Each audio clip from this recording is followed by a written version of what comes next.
Welcome to Three Count Commentaries. This is your host, MagMongoSlade. Today we're going to go a little bit off the beaten path. There were some attires that took place on AEW Revolution that got some people talking. It was pretty quiet. One was Layla Hirsch, who wore the Russian colors during her match at AEW Revolution. The second was the rainbows of Hangman Page in the main event, which I didn't pay attention to. So a lot of the people have said this has political significance. So both of these attires have political significance. So let's talk about Layla Hirsch first. So Layla Hirsch was born in Russia, but somebody, Carmine Sabia, who feels like I should know who this guy is. He says, during AEW Revolution, legit Layla wore Russian colors in her match, and that is what separates WWE and AEW. Where was management on this? I get being a heel, but this is ridiculous as children are being slaughtered. In other words, it is referencing the Russian aggression against Ukraine. Now, I will say, it's not the right time for her to be wearing that gear. At the same time, she is Russian. So, maybe it wasn't political. Maybe it is. For her credit, I don't think Layla Hirsch even responded to this tweet, and it was added directly to her. So she, as far as I know, she didn't respond.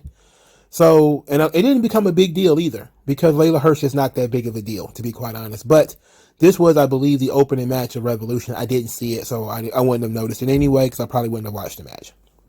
But legit, Layla Hirsch was born in Russia. And is maybe proud of that fact, you know, and maybe the Russian flag, like the American flag, doesn't represent what the country is currently doing. It represents the common things that hold the country together. Like the flag of the United States doesn't represent Joe Biden or Obama or Trump or anybody like that. It is the 50 stars for the 50 states, and the colors and everything has its own individual meaning. It means for the American people. It doesn't necessarily mean the current government. The current government can go against everything that the flag represents, and oftentimes it does. So if somebody who is Russian, like Layla Hirsch, wants to wear the Russian flag, it may be that she knows somebody, maybe she has family members, maybe she herself is just a proud Russian, even if she personally doesn't agree with what Putin is doing. I don't think it's fair that somehow, just because she's Russian, that all of a sudden she's supposed to be ashamed of being Russian. They're not supposed to talk about her being Russian.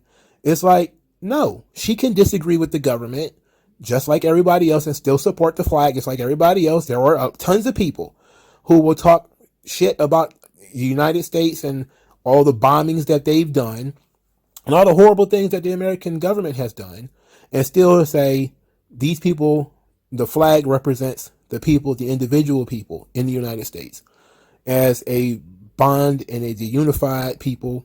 We don't always agree on something. The government's going to do things we don't agree with, you know.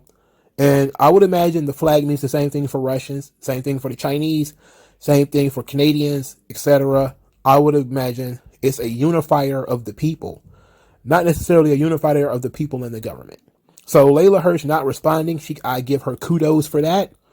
It's an idiot thing to respond to. People should stop jumping to conclusions. Just because she wore the Russian colors, 9 times out of 10, she probably wasn't even thinking about that. I did find it very strange that nobody else talked about it. You know, nobody else saw it and thought it was a big deal. And rightfully so. You know, I don't think she did anything wrong here. Likewise, Hangman Page wore rainbow colors in the main event of AEW Revolution. In doing so, people have taken this to mean that he was making a political statement about Florida's gay rights bill or something like that, which has nothing to do with gay rights at all. Governor DeSantis actually put the media on blast and asked them directly, where does it say don't say gay in this bill?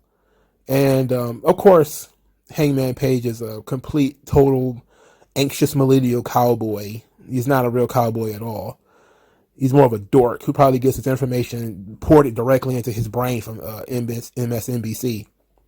But he seems to think that the Don't Say Gay bill is actually an anti-grooming bill that prevents people from talking about sex education and or gender transformations or whatever between the ages of 5 and 9. It should ban it completely and totally anyway from any government institution, but hey, whatever. You know, they've been calling it the Don't Say Gay bill. You know, that's what the media has been calling it.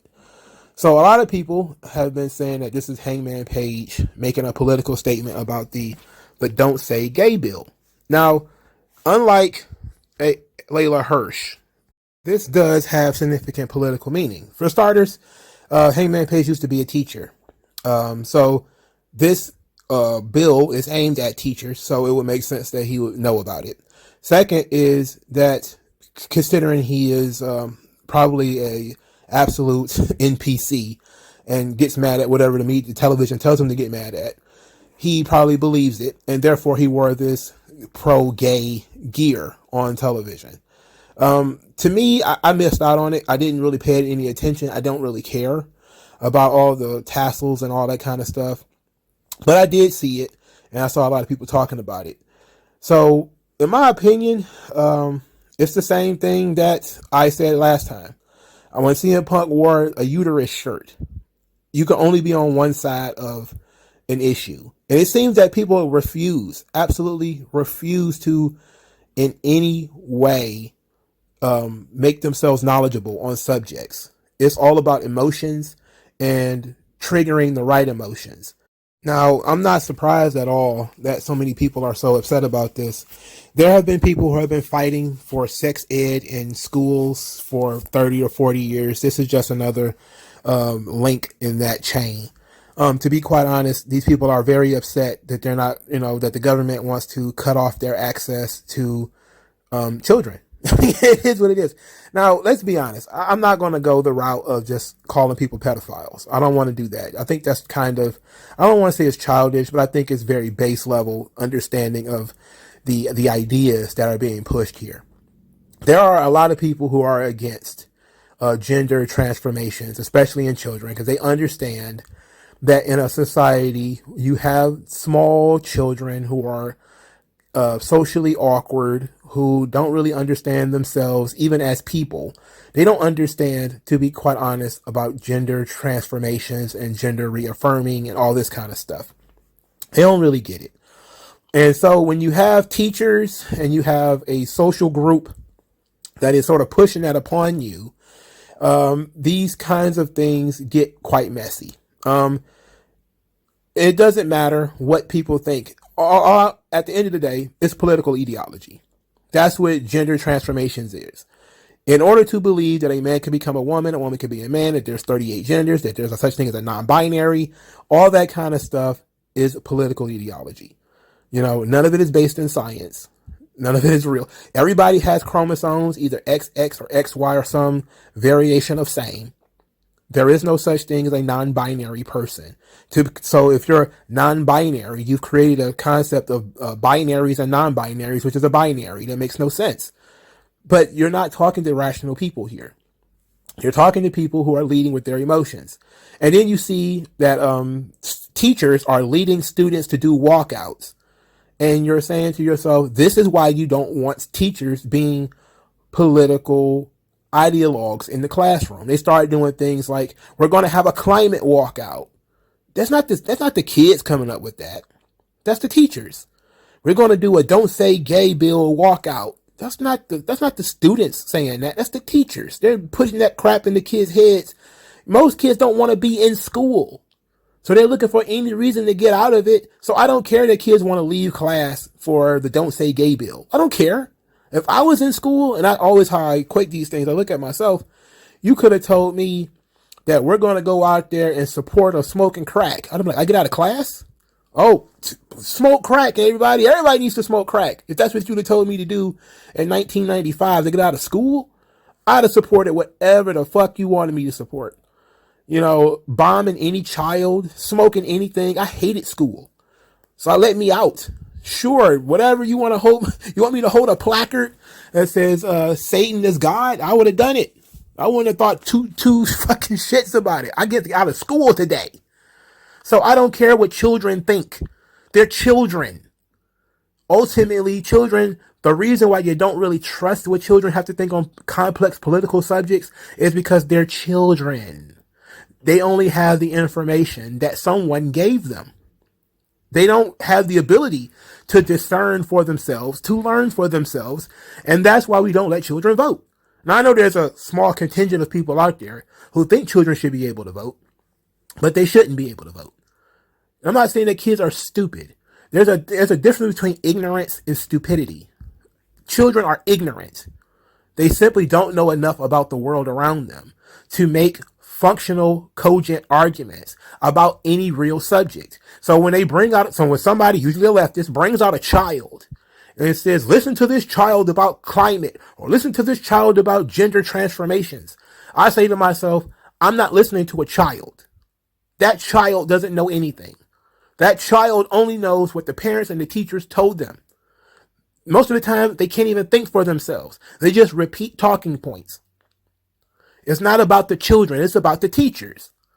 So when you ask yourself, why do these teachers want to force kids to be into gender transformations or gender affirming and all that kind of stuff?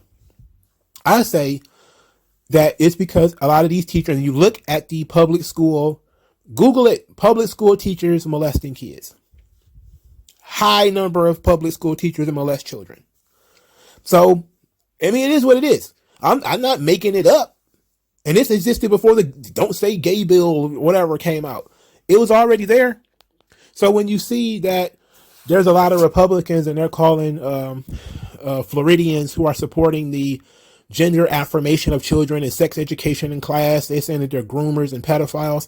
Look, I don't 100% agree, but I understand where it comes from. Because I'm looking at a lot of teachers out here who are molesting kids. And the more you can give kids bad information, the more that they will feel powerful over the kid. And you give them more access to the kid. There's so many of these laws now in certain places like California where you can start doing stuff to someone's child without even telling the parents. Why is it that teachers have to have so much authority over a student that a parent can't have? There's laws in California that say you can go to a classroom. I think it's even in Texas too, where you can go into a classroom, say that I'm a girl, and then the teacher has to change this boy's name to a girl's name.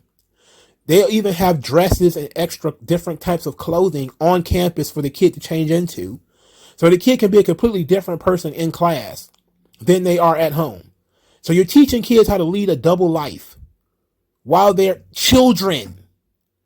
There's a reason we don't let children drink or smoke or play violent video games. We're supposed to police that kind of stuff. Violent video games, violent TV shows, a lot of sex in TV, all that kind of stuff. We're supposed to be policing that kind of stuff.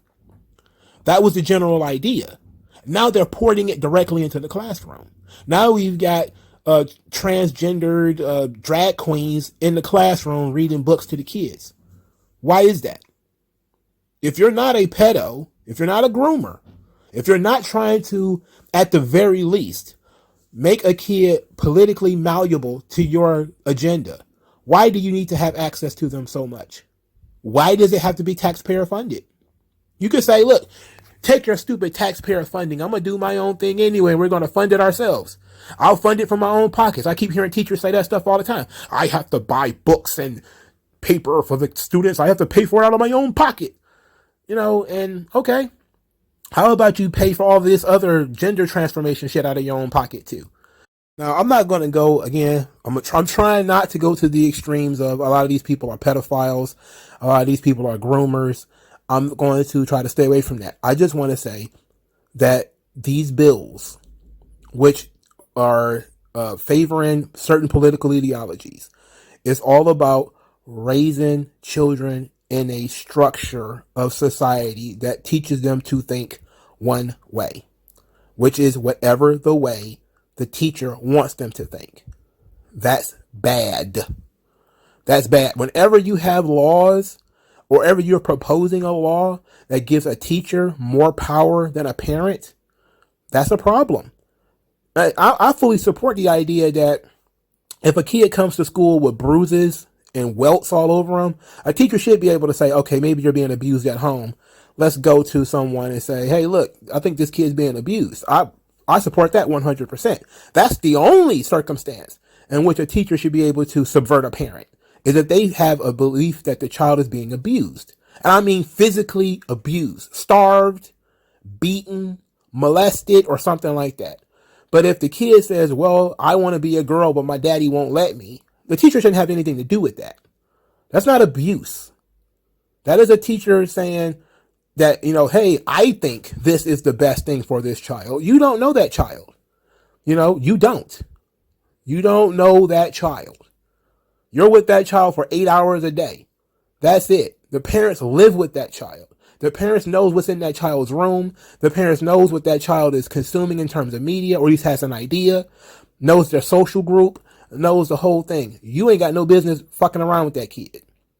We should not be having laws that give teachers that much power. Never. And the fact that there's a bunch of people out there who are willing to say the quiet part out loud by saying, your kids don't belong to you. They belong to the village. That's a new Democratic Party language. No. Nah.